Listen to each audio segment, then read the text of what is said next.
دنیا کے ہر خطے کے اندر کسی نہ کسی اعتبار سے پریشان کی زندگی گزار رہے ہیں، اور اگر کسی ملک کے اندر کسی حد اطمینان سے ہیں بھی تو جنرلی اگر پوری دنیا کا سروے کیا جائے تو زیادہ تر مسلمان مختلف قسم کی پریشانیوں کے شکار نظر آئیں گے۔ حالانکہ اللہ رب العزت جل جلالہ نے بن مانگے سارے انسانوں کو اور بالخصوص مسلمانوں کو بہت ساری نعمتیں اللہ نے عطا فرمائیں، اور ہم دیکھتے ہیں کہ دن بدن تاریخ اس بات پر گواہ ہے کہ جن مسلمانوں کے پاس پہننے کے لیے کمپلیٹ کپڑے نہیں تھے، ان مسلمانوں کے قدموں کے اندر کیسر و کسرا کے تاج پڑے ہوئے نظر آئے۔ پھر آہستہ آہستہ عروج کی شاہراہ پر مسلمان گامزن ہوتا چلا گیا، اور I think last 6 to 7 century سے مسلمان کئی اعتبار سے ڈاؤن کی طرف جا رہا ہے، زوال کی طرف جا رہا ہے۔ اور اس ڈاؤن فال کے سلسلے میں جب دنیا کے دانشور انٹلیکچوئل بیٹھ کر کے غور کرتے ہیں اور پلاننگ سے کرتے ہیں کہ اس قوم کے زوال کی وجہ کیا، ڈاؤن فال کا ریزن کیا، تو کوئی کہتا ہے کہ اکنومیکل، فائنینشیل، ایجوکیشنل، پولیٹیکل، مسلمانوں کا گراف اتنا نیچے چلا گیا کہ جس کی وجہ سے مسلمان آج پریشان ہے۔ اور اس قوم کی ایک سب سے بری عادت جو ہے وہ یہ ہے کہ کبھی بھی یہ قوم خاص طور پر اپنی کمی کو تلاش کرنے کی کوشش نہیں کرتی، اپنی تباہی کا سبب کسی اور ہی کو وہ قرار دے دیتا ہے۔ مجھے یاد ہے کہ جے پور کی سرزمین پر میرے ایک ساتھی نے مجھ سے سوال پوچھا تھا کہ ایک سینٹنس میں مجھے آپ جواب دیجئے کہ اچھا انسان بننا ہو تو کیا کرنا چاہیے؟ تو میں نے ان کو جواب میں یہی کہا تھا، اچھا انسان بننا ہو تو دوسروں کی خوبیاں تلاش کرو اور خود کی خامیاں تلاش کرو، تم اچھے انسان بن جاؤ گے۔ لیکن ہمارا حال یہ ہے کہ ہم صرف دوسروں کی ہی خامیاں دیکھتے ہیں اور خود کو خوبیوں کا مرصع تصور کرتے ہیں۔ اب آئیے میں قرآن کی روشنی میں ہماری تباہی کی وجہ بتاؤں، قرآن کی روشنی میں ہماری پریشانی کا سبب بتاؤں، قرآن کی روشنی میں اللہ کی رحمت کے روٹ جانے کا ریزن بتاؤں۔ وہ پروردگار جو اپنے بندوں سے بے پناہ محبت فرماتا ہے، جا بجا رحمان الرحیم کی حیثیت سے اس کی صفت کا ذکر قرآن مقدس میں موجود ہے، جس نے خود فرما دیا کہ وَرَحْمَتِ وَسِعَتْ كُلَّ شَيْءٍ، میری رحمت ہر چیز کو گھیرے ہوئے ہے۔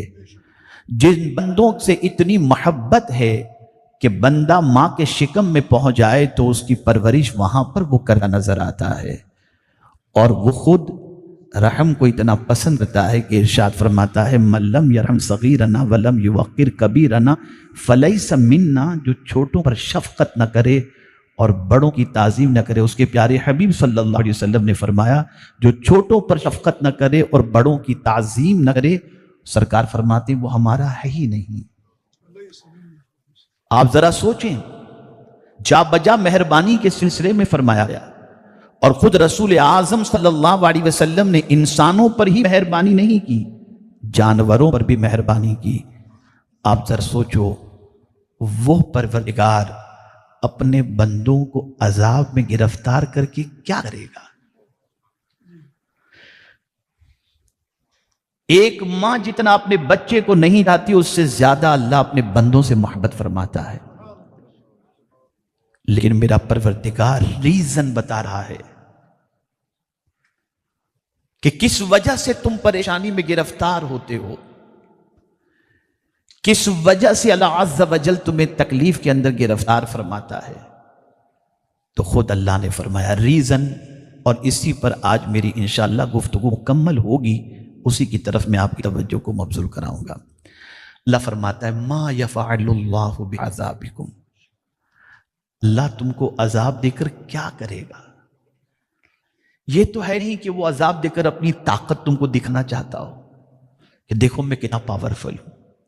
نہیں، وہ اپنی طاقت دکھانا جب چاہتا ہے دکھا دیتا ہے۔ 32 سیکنڈ کے اندر زلزلے کے ذریعے دنیا کو ملبے کے ڈھیر میں تبدیل کرنے کی طاقت ہے اس کے اندر۔ سونامی کے ذریعے انسان کے بنائے ہوئے پلان کو چکنا چور کرنے کی طاقت ہے اس کے اندر۔ وہ بہت قوت والا ہے، وہ بہت طاقت والا ہے۔ تو پھر تم کو عذاب دے کر کے کیا کرے گا؟ اب عذاب کیوں تم پر آتا ہے؟ پریشانی میں تم کیوں گرفتار ہوتے ہو؟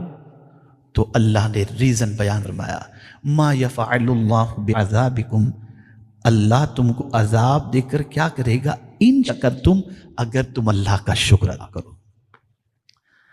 پتا چلا جب ناشکری ہوتی ہے اللہ رب العزت جل جلالہ پریشانی میں گرفتار کر دیتا ہے۔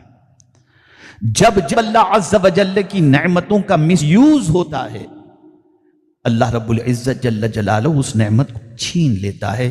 بڑے پیارے انداز میں قرآن مقدس میں اللہ نے فرمایا ذالک بأن اللہ لم یکن مغیرا نعمتا انعمها علی قوم حتی یغیروا ما بانفسہم۔ اللہ نعمتوں کو نہیں چھینتا۔ کسی کو اگر کوئی چیز اللہ نے دے دی تو اس وقت اللہ نہیں لیتا جب کہ جس کو دی گئی ہے چیز وہ خود کو چینج نہ کر دے، اس قابل اگر نہیں رکھتا اللہ اس سے وہ نعمت چھین لیتا ہے۔ زمینیں ہمیں دیں، چھین لی گئیں، اس لیے زمین دی گئی تھی کہ زمین پر سجدہ کرتے، لیکن ہم نے زمین کو گناہوں پر گواہ بنایا۔ دولت اس لیے دی تھی کہ ہم دولت کے ذریعے اللہ عز و جل کا قرب حاصل کریں، ہماری قوم نے دولت کے ذریعے عیاشیاں کی، دولت چھین لی گئی۔ عزت و وقار کا تاج دیا گیا تھا، عزت و وقار کا تاج چھین لیا گیا، اس لیے کہ عزت و وقار جس سبب سے اللہ نے دیا تھا وہ کوالٹی اب انسان میں نہ رہی تو انسان سے وہ نعمت چھین لی گئی۔ اسی طریقے سے جتنی بھی نعمتیں اللہ دے رہا ہے اللہ چاہتا ہے کہ میں نے تمہیں نعمتیں دی ہیں، اگر تم میری عبادت کرنے والے بندے ہو تو جب میری نعمت ملے تب میرا شکر ادا کرو۔ مجھے حیرت ہوتی ہے کہ اللہ نے ایک نعمت نہیں عطا فرمائی۔ نعمتوں کا عالم تو یہ ہے کہ خود رب فرماتا ہے وَإِن تَعُدُّوا نِعْمَةَ اللَّهِ لَا تُحْصُوهَا، اگر تم اللہ کی نعمت کو کاؤنٹ کرنا چاہو تو کاؤنٹ نہیں کر سکتے۔ جب اللہ کی نعمتوں کو کاؤنٹ نہیں کر سکتے تو اللہ کی نعمت کا شکر کیسے ادا کر سکتے ہیں؟ میرے پیارے آقا صلی اللہ تعالی علیہ وسلم کے پیارے دیوانوں، تو میرے کریم نے فرما دیا کہ یقیناً میری ساری نعمتوں کو تم کاؤنٹ نہیں کر سکتے، اور جب کاؤنٹ نہیں کر سکتے تو ساری نعمتوں کا شکر بھی نہیں بجا لا سکتے۔ تو بس اتنا کرو جس کے صدقے میں ساری نعمتیں میں نے عطا کی، بس میرے اس محبوب پر درود و سلام پڑھتے رہو، میری نعمتوں کا شکر ادا ہو جائے گا۔ میرے محبوب محبت میں گرفتار ہو جاؤ، ان کا ذکر کرتے رہو، تم کامیاب ہو جاؤ گے۔ اللہ نے فرمایا وَاذْكُرُوا آلَاءَ اللَّهِ لَعَلَّكُمْ تُفْلِحُونَ، اللہ کی نعمتوں کا ذکر کرو، اللہ تمہیں کامیابی سے ہمکار فرما دے گا۔ اے رسول اعظم صلی اللہ علیہ وسلم کے دیوانوں، میں بہت دور آپ کو لے جانا نہیں چاہتا۔ ڈیلی کی لائف کے اندر اللہ کی نعمتوں کا مس یوز جس طریقے سے ہو رہا ہے، میں تھوڑا سا آپ کو اس سے قریب کرنا چاہوں گا کہ آپ ڈیلی کی پریکٹیکل لائف کے اندر اس کو محسوس کر سکیں اور ناقدری کو اپنے آنکھوں سے دیکھ سکیں۔ آپ دیکھ لیں، ہمارے یہاں اوکیشن ہوتا ہے، شادی وغیرہ کا فنکشن ہوتا ہے، اب اس میں آپ دیکھ لیجئے مس یوز کا معاملہ، کھانے کا، پیسوں کا، ان ساری چیزوں کا مس یوز ہو رہا ہے۔ میں نے بہت ساری ایسی شادیاں کرنے والوں کو دیکھا ہے جو شادی کے ٹائم پر تو کسی حد تک مسکراتے نظر آتے ہیں، لیکن اس کے بعد کئی سالوں تک سر پکڑ کے روتے نظر آتے ہیں، اتنا قرض ہو گیا۔ اور ویسٹ آف منی کی سچویشن العیاذ باللہ، ویسٹ آف فوڈ کی سچویشن العیاذ باللہ۔ آپ جانتے ہیں، مجھے ایک حدیث یاد آ رہی، آقا کریم صلی اللہ علیہ وسلم اپنے گھر میں تشریف لائے تو سرکار صلی اللہ علیہ وسلم نے دیکھا کہ ایک روٹی کا ٹکڑا نیچے پڑا ہوا ہے۔ ام المؤمنین حضرت عائشہ صدیقہ رضی اللہ تعالیٰ عنہ سے فرمایا روٹی کا ٹکڑا دو۔ اٹھایا، سرکار نے اسے صاف کیا روٹی کے ٹکڑے کو، اور کھاتے ہوئے کیا ارشاد فرمایا؟ فرماتے عائشہ یہ وہ نعمت ہے کہ ایک بار گھر سے چلی جاتی ہے تو پلٹ کر نہیں آتی، عائشہ اس کی قدر کرنی چاہیے۔ ذرا سوچو آپ، آج ہم اپنے ٹائم کو دیکھیں تو ہمارا ٹائم کہاں ویسٹ ہو رہا ہے؟ مور دین 80% سوشل میڈیا، واٹس ایپ۔ جب یہ ساری چیزیں ہم سے ہو رہی ہیں تو اللہ عز و جل ہمیں تکلیف میں گرفتار فرما دیا۔ جب ہم اللہ کی نعمتوں کا صحیح معنوں میں شکر نہیں بجا لائیں گے تو پھر اللہ تعالی ہم سے وہ نعمت چھین لے گا۔ میں نے کل اپنی گفتگو میں ایک جملہ کہا تھا، ہمارے بھائی حافظ مقصود نے اس کو انگلش میں ٹرانسلیٹ کر کے پورا وائرل کیا۔ میں نے کل اپنی تقریر میں کہا تھا، چونکہ کل میری تقریر کا موضوع زبان تھا، ٹنگ، تو میں نے کہا تھا کرنا کیا ہے، اپنی زبان کو کی طرح استعمال کرنا ہے۔ ایک سینٹنس میں نے کہا تھا اور وہ یہ تھا، مخلوق سے کم بولو، خالق سے زیادہ بولو۔ اور میں آپ کو یقین کے ساتھ کہتا ہوں کہ انبیاء کرام، صالحین کرام کی زندگی کا مطالعہ کریں گے تو وہ اپنا غم بھی کسی سے نہیں کہتے تھے، وہ اپنا غم بھی اپنے رب سے کہتے تھے، انما اشکو بثی وحزنی الی اللہ۔ اے رسول اعظم صلی اللہ تعالی علیہ وسلم کے دیوانوں، جب جب ہم سے ناشکری ہوگی، جب جب اللہ کی نعمتوں کا مس یوز ہوگا، اللہ وہ نعمت ہم سے چھین لے گا۔ پھر ان نعمتوں کو اللہ عز و جل ہم سے چھین لیتا ہے، اور جب جب انسان اللہ کی نعمتوں کی قدر کرے گا، رب قدیر جل جلالہ وہ نعمت چھینے گا نہیں، بلکہ میرا رب فرماتا ہے لَإِن شَكَرْتُمْ لَأَزِيدَنَّكُمْ، تم نعمت کی قدر کرو گے میں تمہیں زیادہ عطا کروں گا۔ لیکن یہاں بڑی معذرت کے ساتھ میں عرض کرتا ہوں، سب کے وعدے پر بھروسہ ہے، رب کے وعدے پر جیسا بھروسہ ہونا چاہیے ویسا نہیں۔ ایک بلڈر اگر کہہ دے، ایک بزنس مین کہہ دے، ہم نے بہت سارے پرسٹن کے بھی اور دوسرے علاقوں کے بھی یو کے بزنس مین کو دبئی کے اندر بہت زیادہ خواب دکھانے والوں کو انویسٹمنٹ وہاں پر کرنے کی وجہ سے ڈوبتے ہوئے دیکھا ہے۔ کہ دبئی والوں نے خواب دکھایا، سب کچھ بیچ کے وہاں پیسہ لگا دیا، بعد میں پتہ چلا سب ختم۔ جہاں چمکتی کوئی بات آ جائے بھروسہ کر لیا۔ نادان ایک بات اچھی طریقے سے دل کے اندر محفوظ کر لو، ان اللہ لا یخلف المیعاد، بے شک اللہ وعدہ خلافی نہیں فرماتا۔ وَأَوْفُوا بِعَهْدِ اللَّهِ، اللہ عز و جل جو وعدہ فرماتا ہے وہ پورا فرماتا ہے۔ وہ کہتا ہے تجھے زیادہ کی طلب ہے، بند تجھے کچھ نہیں کرنا، بس میری نعمتوں کی قدر کر، میں وعدہ کرتا ہوں تجھے زیادہ عطا، میری نعمتوں کا شکر ادا کر۔ تیری محنتیں اتنی نہیں کہ میں تجھے وہ نعمتیں دوں جو دنیا نہیں دے سکتی۔ آنکھ کون دے سکتا ہے؟ کان کون دے سکتا ہے؟ کس نے بن مانگ یہ نعمتیں عطا فرمائی؟ میرے رب نے عطا فرمائی۔ مفسرین فرماتے ہیں شکر سے مراد یہ بھی ہے کہ ان دو نعمتوں کا خاص طور پر شکر ادا کیا جائے، آنکھ کا اور کان کا۔ اور یہ دونوں چیزیں اللہ نے جو عطا فرمائی اس کا ریزن بھی، آج حضرت مولانا یونس صاحب نماز پڑھا رہے تھے تو نماز میں یہی انہوں نے تلاوت کی، نبتلیہ فجعلناہ سمیعا بصیرا۔ یہ کیوں اللہ نے عطا فرمایا؟ یہ آنکھ اور کان، یہ اتنی دو بڑی نعمتیں ہیں کہ دنیا کا کوئی انسان ایسی نعمت نہیں دے سکتا، اور یہ دو نعمتیں اللہ نے اس لیے عطا کی تاکہ اس کے ذریعے تمہیں آزمائے، سنتے کیا ہو اور دیکھتے کیا ہو۔ اگر سنو گے تم قرآن تو اللہ سے رحم کی بھیک مانگنے کی ضرورت نہیں پڑے گی. اگر سنے اور چپ رہے تو بن مانگے اللہ تم پر رحم و کرم کی بارشیں نازل فرما دے گا. اذا قرئ القرآن فاستمعوا له وانصتوا لعلکم ترحمون. آپ ذرا سوچو، جب قرآن پڑھا جائے چپ رہو اور خاموشی کے ساتھ قرآن سنو، اس لیے کہ کان تمہیں گانے سننے کے لیے نہیں دیے گئے، کان تمہیں غزلیں سننے کے لیے نہیں دیے گئے، کان تمہیں قرآن سننے کے لیے دیے گئے. اور یہی قرآن سننے کا معاملہ تھا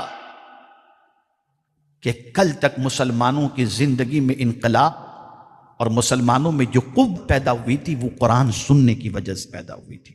اور یہی قرآن ہے، اس کی تاثیر اتنی عظیم ہے کہ بہت سارے کفر کی وادیوں میں بھٹکنے والے بھی قرآن کی انگیزی سے بچ نہ سکے، اور قرآن نے ایسا اثر دکھایا کہ ان کی زندگی میں تبدیلیاں پیدا ہو گئیں. اور آج بھی دنیا اس قرآن کو سننے سے ہی روکنا چاہتی ہے. آج اگر گاڑیوں کے اندر شور، فلائٹوں کے اندر میوزک، ہوٹل کے اندر میوزک، یہ ساری چیزوں کا عادی جو بنا دیا گیا کہ ہم بھی جرنی کرتے ہیں تو آج ہمارے مسلمان گاڑیوں کے اندر غزلیں لگا دیتے ہیں، میوزک لگا دیتے ہیں. اللہ ماشاءاللہ، میں سب کی بات نہیں کرتا ہوں، ان چیزوں کے عادی بن گئے. کیوں؟ اس لیے کہ جب قرآن سنو گے نہیں تو دل بدلے گا نہیں. اور اس زمانے کے اندر بھی جن کے دلوں کے اندر قرآن کی طاقت کا احساس تھا، تو جب قرآن پڑھا جاتا تو وہ شور مچاتے اور کہتے شور مچاؤ شور مچاؤ، تاکہ قرآن کی آواز ان کے کانوں تک نہ پہنچے. آج اس شور کو عام کر دیا گیا. آج اس شور کو اتنا عام کر دیا گیا کہ اب مسلمان قرآن سننے سے، میں بڑی معذرت کے ساتھ عرض کرتا ہوں، خدا کی قسم میں تو کبھی کبھی اپنی قوم کی سچویشن کو دیکھتا ہوں تو میرا دل اندر سے کڑتا ہے کہ قرآن سننا بھی اب ہماری قوم پر بوجھ بن چکا ہے. جو قرآن دلوں کے اندر انقلاب پیدا کرنے کے لیے آیا، اب اسی قرآن کی جب تلاوت ہو رہی ہے تو کب ختم ہوگا؟ بے قراری کا علاج گانوں میں تلاش کرتے ہیں، غزلوں کے اندر. بے قراری کا علاج قرآن سننے کے اندر ہے. ڈپریشن کا سولیوشن قرآن کے اندر ہے. میرے پیارے آقا صلی اللہ تعالی علیہ وسلم کے پیارے دیوانوں، آپ اچھی طریقے سے ذہن کے اندر محفوظ کر لیں، آنکھ اور کان یہ دونوں بہت اہم چیزیں. اور اسی لیے قرآن نے پہلے کان کا تذکرہ کیا کہ یہ نہ سمجھنا کہ جس رب نے تمہیں کان دیا ہے وہ تم سے کان کے بارے میں نہیں پوچھے گا. ان السمع والبصر والفؤاد کل اولئک کان عنہ مسئولا. رب پوچھے گا کان میں نے دیا تھا بندے، سنا کیا تو؟ آنکھ میں نے دی تھی دیکھا کیا تو؟ دل میں نے دیا تھا کس کی محبت اس میں آئی؟ پوچھے گا اللہ عز و جل. لیکن آج تو یہ ہے کہ آخرت کے سلسلے میں اس حد تک انسان بے باک ہو گیا کہ کہہ رہے یار دیکھا جائے گا. یہ سوچ، اتنا ایزی تم نے آخرت کو لے لیا. جس آخرت کے تصور سے صدیق اکبر رضی اللہ تعالی عنہ جیسے جلیل القدر صحابی اس حد تک گھبراتے ہوں کہ کہتے ہیں کاش میں کسی مومن کے سینے کا بال ہوتا کہ قیامت نے مجھے اپنے بارے میں اللہ کو جواب نہ دینا پڑتا، میں حساب کتاب سے بچ جاتا. کون صدیق اکبر؟ جن کا ایمان میزان کے ایک پلڑے میں رکھا جائے اور سارے مسلمانوں کا ایمان ایک پلڑے میں رکھا جائے تو ابو بکر کا ایمان سب پر بھاری ہو جائے گا. وہ یہ کہہ رہے ہیں جن کے بارے میں حضور نے فرمایا کہ اگر مجھے خلیل بنانا ہوتا تو میں ابو بکر کو اپنا خلیل بناتا. جو یار غار بھی رہے، یار مزار بھی رہے، وہ قیامت سے اتنا ڈرتے ہیں. اور ہمارا حال ہم سے زیادہ کون جانتا ہے؟ بل انسان علی نفسہ ہی بصیرہ. ہر انسان اپنے بارے میں جانتا ہے. یہ آنکھ، کان اور یہ پورا اسٹرکچر، یہ پورا وجود اللہ کی امانت ہے ہمارے پاس. اس امانت کو اپنی مرضی سے ہم یوز نہیں کر سکتے. مال بھی اللہ کی امانت اور جان بھی اللہ کی امانت، یہ دونوں چیزیں اس نے خرید لی ہیں اور ہمیں ٹیمپرری طور پر یوز کرنے کے لیے دیا ہے. ایک انسان کہتا ہے میرا گھر، میری گاڑی، میری جو ہے وہ فیکٹری، میری شاپ، یہ سب اپنی چیزیں وہ بتاتا ہے. جب آنکھ بند ہوتی ہے تو اللہ فرماتا ہے لے جا، تیرے کو تو کہہ رہا تھا نا یہ سب تیرا ہے، اگر لے جا سکتا ہے تو لے جا. اس وقت کچھ نہیں لے جا سکتا.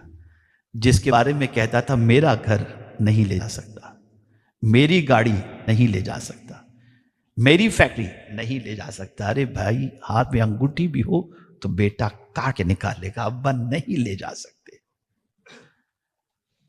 تو ہمارا ہے کیا؟ ہمارا تو کچھ بھی نہیں. اللہ گویا کہ یہ بتا رہا ہے بندے، یہ صرف میں نے تجھے یوز کرنے کے لیے دیا تھا. جب تک تو نے یوز کیا تب تک تو نے یوز کر لیا. اب جب تیری زندگی مکمل ہوگی تو تیرا کچھ بھی نہیں. کل بھی میرا تھا، آج بھی میرا ہے. میں جسے دوں گا وہی اسے یوز کرے. سوچو.